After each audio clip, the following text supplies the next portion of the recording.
Let's know the name of the nuts and dry fruits in Tamil and English.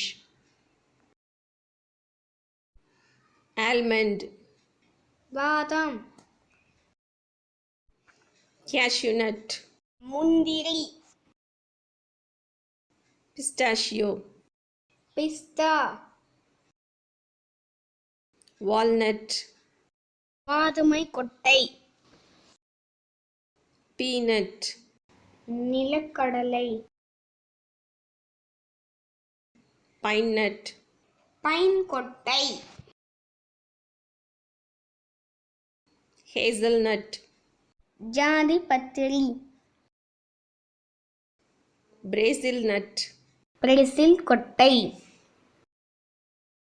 sweet chestnut, இனிப்பு கஷ்கொட்டை,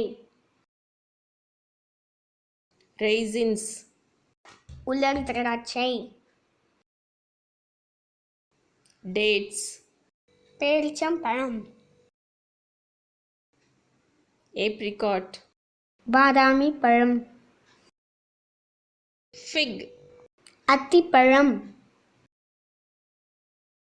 prunes, உலர் plums,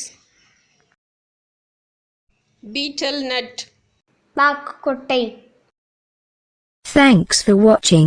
If you like the video, press like, share and subscribe for more videos.